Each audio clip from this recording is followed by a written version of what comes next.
You have to give your wife her rights. You have to give your children their rights. You have to give your siblings their rights. You have to give yourself your rights. You have to balance all of these things.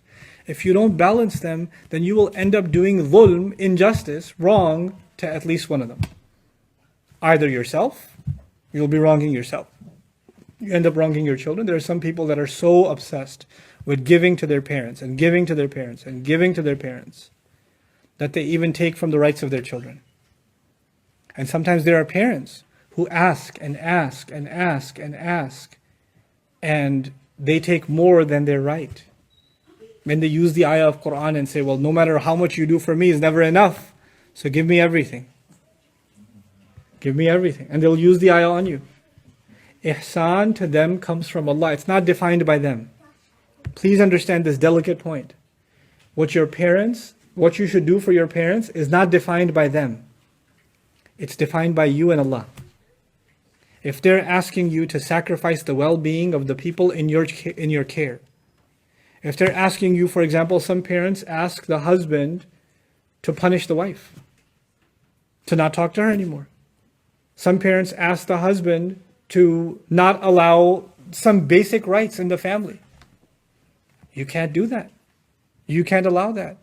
When you married a woman, you took her in your care and you promised to be her wali. You promised to protect her. You took the place that her father used to have. Her father would protect her no matter what. And you signed a nikah. أَخَذْنَا مِنْكُمْ مِيثَاقًا غَلِيظًا. You took a heavy contract from them. And now they're under your care. So I don't care what your mom told you or what your dad told you. You can't do wrong by your wife. But the flip is also true. You can't listen to your spouse and do wrong by your parents. Let me tell you what that means, gentlemen, myself included. You're going to live a life in which somebody's going to be unhappy with you. Always. Congratulations to manhood. Welcome to the club. Somebody will be upset with you. Your father will tell you you're not a good enough son. Your mother will say you love your wife more than you love me. Your wife will say you don't really love me, you just love your parents, I'm nothing to you. Your children will say you're always with grandparents, with grandpa and grandma, you don't care about us. Your parents will say you care more about your kids and your family, you've forgotten about us, we're just trash to you. Everybody's going to think that you don't do anything. You're useless. And let me tell you, the only time they might appreciate you is at your janazah. He was so good to us. He was really good. You find parents, when their children are alive, and when they die, he was such a good son. He was perfect. He used to take so much care of me. As men, let me tell you something. Don't expect to live a life of appreciation. Just don't. Grow a thick skin. But then again, you're not angels. You're human beings. And when you are being pulled in every direction, and everybody is dissatisfied with you, and everybody's unhappy with you, then eventually something inside you will break. Eventually, you can't balance all of this. You just can't. You're going to have to learn to find the balance between two things. One, you get so angry and say, I can never make anyone happy anyway, so I stop trying. Forget everyone. The other extreme, you keep trying to make everyone happy, and the only one miserable left is who? Yourself. You're miserable. And when you're miserable, you can't be good to anybody else. You're no longer going to be able to be a good father, a good husband, a good son. You can't do those things if you've lost yourself. You cannot. There are some times in our relationships that we are the abuser. The men are the abuser. We're the ones that are not giving the rights. And sometimes we are in relationships where the people that need from us, the people that depend on us, become abusive. They become abusive towards us. You have to draw that line of what your rights are. You have to be able to demand your rights. And at the same time, you have to make sure you're not an oppressor. We live in a society where it's almost assumed that if something goes wrong, it must be because men are messed up. Men are not always messed up. There are plenty of men messed up in the Quran. There are plenty of women messed up in the Quran. Human beings are messed up. Human beings have greed. Human beings want more. They're never satisfied. And you're in the middle of just relationships, each of whom want from you all the time. You're going to have to learn to draw the line, and you have to be able to go to sleep at night saying, I did justice. I didn't shortchange my wife. I didn't shortchange my children. I didn't take the rights away from my work. I didn't take the rights away from my parents. And with your parents, you have to practically, not idealistically, practically be able to say, I did the best I could. I did the best I could. I'm being realistic, not idealistic. Quran emphasizes the rights of parents, absolutely. Ibrahim alayhi salam leaves the home, yes or no? He leaves the home. He could just stay there and keep getting beat up. But he leaves the home. There are Sahaba who are put in impossible situations, like Sa'ad ibn Abi Waqqas. His mother says, I'm going to starve myself to death because you became Muslim. Like, I hate Islam. You converted. I can't take it. I'm going to starve myself. And she was a single mom. She raised him. And he's dying watching his mother not eat a morsel. But he can't leave Islam. He won't leave Islam. This is the kind of, sometimes the emotional torture and the psychological torture is far worse than any physical torture. And sometimes the people that torture us the worst are the people that are the closest to us, in ways that are not physical. You know, a physical abuse is easy to identify. Emotional, psychological abuse is hard to identify. My talk with you tonight is about two things. One, do a good, deep inspection of yourself. Are you a criminal? Are you doing abuse? And number two, equally important, are you the one being abused?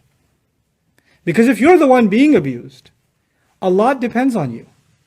And if you're the one being abused, you're going to break.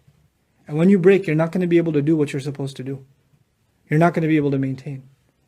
Don't worry about making people happy. You can't. رِضَى النَّاسِ غَايَةٌ لَا تُدْرَكْ. Making people happy is a canyon, there's no bottom to it. You have to be able to make Allah happy. You have to be able to tell yourself in all consciousness that you can stand in front of Allah if you die right now. You can stand in front of Allah and say, Ya Allah, I did not take her rights, his rights, their rights. I didn't do wrong by them. I did right by them. I know they don't feel that way, but you know and I know what I did. That's ihsan. And maybe you're not good enough for your wife. She talks down to you all the time. She makes you feel like garbage all the time. Maybe your children make you feel bad. Maybe that's the case. I don't know. But know one thing. You have to do right by Allah. That's it. You have to be able to say that I did my part. You know? And I stood by justice. This is, you know, وَاعْبُدُوا اللَّهَ وَلَا تُشْرِكُوا بِهِ شَيْئًا وَبِالْوَالِدَيْنِ إِحْسَانًا. And once you can maintain that inside, and that's enough pressure on itself, then Allah did not leave you and me at that. وَالْجَارِ ذِي الْقُرْبَى وَالْجَارِ الْجُنُوبِ وَالصَّاحِبِ بِالْجَنْبِ وَابْنِ السَّبِيلِ. Oh my goodness. You know, so there's the close relatives on top of that. So on top of the immediate relationships, there's the close relatives you have to keep track of. Then he says you have to take care of your neighbor, who's got good relations with you, close friends. Dhil Qurba, some ulama included friends in them. Take care of your friends, especially the ones who live in your neighborhood. Check on them, you know, keep tabs on them, find out if they need anything. You know, the more you take care of other people, the more Allah takes care of you. So it's a selfish thing actually. Taking care of people, Allah will solve a lot of your problems. When you go out of your way and check on people and, you know, show courtesy to them, show mercy to them. And then he says, you know, even when you're traveling and there's, you know, وَالْجَارِ بِالْجَنْبِ, there's somebody sitting next to you on a train, on a plane. There's somebody next to you on a bus. You're sharing a cab with somebody. You're sitting next to somebody in like a lobby at a doctor's office or an airport. Even show ihsan to them. Be good to them. Show them some goodness. They have courtesy too. They deserve something too. Literally, the ayah of ihsan is so profound that when you're driving on the highway, the driver next to you and the car next to you is actually a jar to you, is a neighbor to you, by your side. So you not indicating and abruptly changing lanes is you violating this ayah. You didn't do ihsan to him. You cut him off. You literally, like some guy's about to park and you like, you know, because you want to catch Jumu'ah or something. This is you violating ihsan to your neighbor. This is ihsan. Ihsan means do a favor. Be good, show goodness. So that goodness, it starts with your family and then extends outward. And that's the last thing I want to share with you about this ayah. Is that, first of all, there's the minimum relationship with Allah. Then it's your parents. Then it's close relatives. Then it's neighbors. What does it seem? It seems that the thing that is, the relationship that is the closest, most intimate to your heart is first. Then we go to human relationships, and the most close human relationship is what? Your own parents. Then closest relatives, which of course includes spouse, children, others. And then it moves outward. And why is that important? Because unfortunately you find the reverse sometimes. You find somebody who's very nice in the community. Really nice to people. Salam, how are you? Gives you a hug, checks on you. Really nice guy. Except when he closes the door behind him and he gets home. Then he's Fir'aun all of a sudden. You wouldn't even recognize him. You would not recognize him. What happened to this guy? The voice changes, the temperament changes.